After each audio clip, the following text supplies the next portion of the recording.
Bismillahirrahmanirrahim. Assalamualaikum warahmatullahi wabarakatuh. Perkenalkan, nama saya Eli Rizkiana, mahasiswi semester 5 IAIN Syekh Nurjati Cirebon dari jurusan Ilmu Al-Quran dan Tafsir dengan NIM 2008304052. Di sini saya akan menjelaskan tentang latar belakang masalah penelitian. Siapa nih yang kalau menulis karya ilmiah tapi di bagian latar belakang masih mengalami kesulitan atau masih bingung bagaimana cara membuatnya? Nah, buat kamu yang masih dilema atau masih belum yakin tentang latar belakang dan cara membuatnya, simak video ini sampai akhir ya. Saya akan menjelaskan mulai dari pengertiannya, bagaimana cara membuatnya, apa saja isinya, apa saja syarat-syaratnya, sampai ke contohnya. Baik, langsung saja. Yang pertama, apa itu latar belakang masalah? Latar belakang masalah penelitian adalah bagian pertama dan sangat penting dalam menyusun tulisan ilmiah.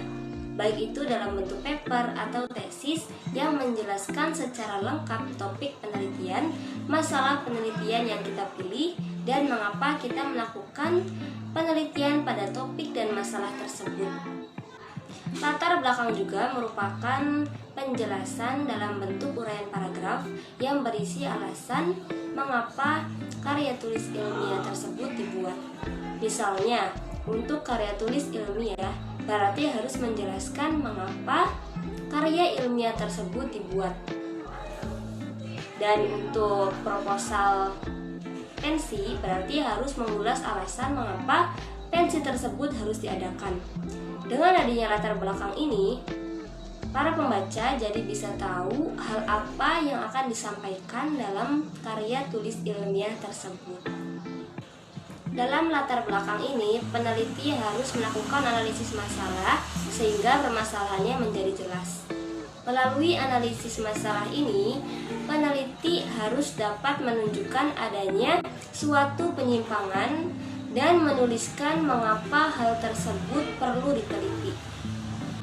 Selanjutnya, yang kedua, apa saja isi latar belakang?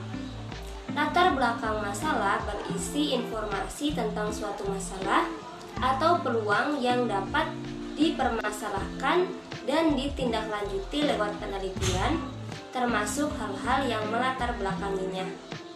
Selanjutnya, yang ketiga, yaitu bagaimana cara menulis atau membuat latar belakang masalah. Cara yang pertama, latar belakang ditulis dalam kondisi ideal. Idealnya, latar belakang dalam bentuk visi dan misi yang berbobot bisa menggetarkan calon pembaca. Kamu bisa menuliskan di bagian latar belakang dengan menuliskan tujuan dan hal yang ingin disampaikan oleh penulis.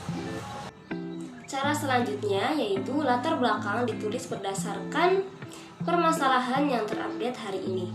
Dengan kata lain, latar belakang yang baik ditulis secara faktual.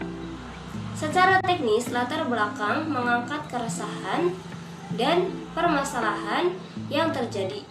Permasalahan yang diangkat inilah yang menjadi alasan kenapa kamu menulis atau meneliti tema tersebut. Langkah yang ketiga yaitu mencari solusi. Setelah menemukan akar permasalahan dan sumber masalahnya, langkah selanjutnya yaitu mencari solusinya. Jadi, di latar belakang selain menuliskan permasalahannya, harus dituliskan pula secara singkat solusinya. Solusi inilah yang dijadikan sebagai modal menindaklanjuti ke pokok pembahasan. Setelah melakukan 3 langkah yang tadi, langkah selanjutnya yaitu menuliskan perbandingan. Ada sebagian yang menuliskan latar belakang dengan melakukan perbandingan dengan penelitian atau tema yang diangkat sebelum-sebelumnya. Baik, tadi adalah langkah-langkah bagaimana cara menuliskan atau membuat latar belakang. Selanjutnya yaitu apa saja sih syarat-syarat yang ada di latar belakang masalah. Yang pertama yaitu hal-hal yang ideal. Yang kedua, aktual atau fenomena yang teramati. Yang ketiga, adakah kesenjangannya? Yang keempat, masalah utamanya. Yang kelima, konsekuensi apa yang muncul bila masalah tersebut dibiarkan.